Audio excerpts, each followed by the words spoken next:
Hi there. Welcome to Words That Build. You know what? Somebody approached me recently and asked, how do I know that what God wants me to do is what I am doing? How do I know that my will is inclined to His will? Well, that's a valid concern. Every believer must ask the same question.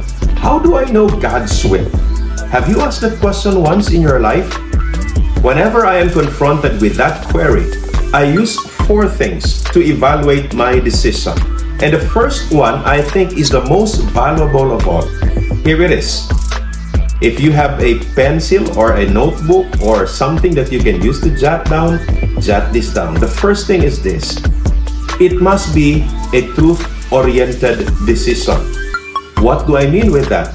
It shall never violate the Bible. You know, God's ultimate revelation is the Holy Book, the Scriptures. And because it is His revelation, He will never contradict with that.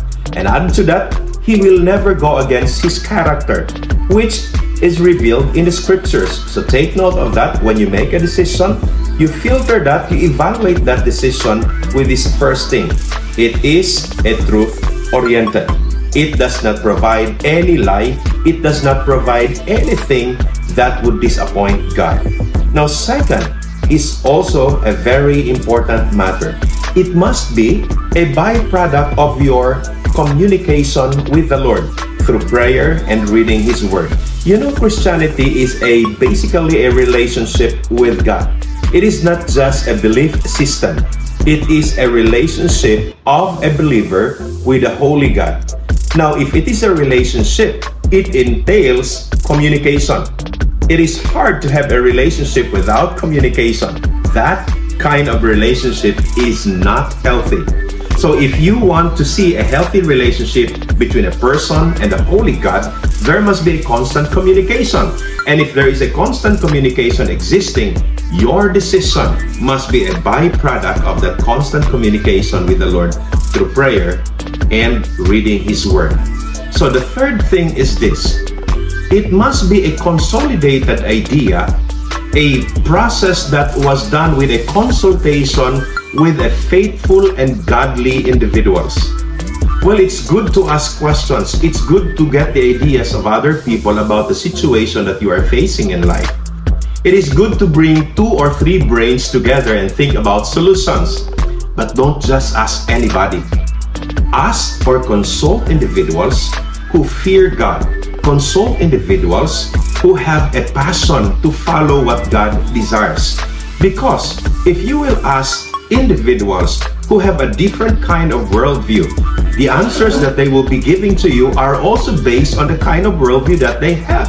But if you ask a believer, you ask someone who beats the very heart of God, the answer that you will get is also consistent with what God thinks for you and the rest of the community.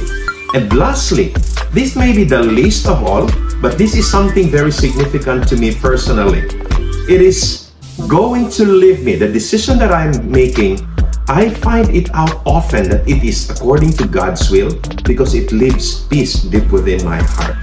Sometimes, it is not materially assuring. The decision I make is not actually giving me the kind of benefit that I'm thinking about.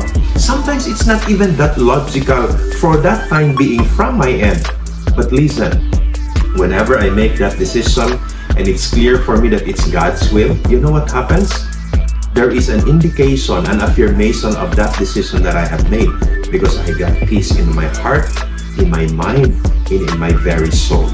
So using those four things to evaluate whether what I'm doing is God's will or not, whether what I'm going to decide about is God's will or not, I use those 4 things. It is truth-oriented, and the second, it is a byproduct of your communication with God through prayer and reading His Word.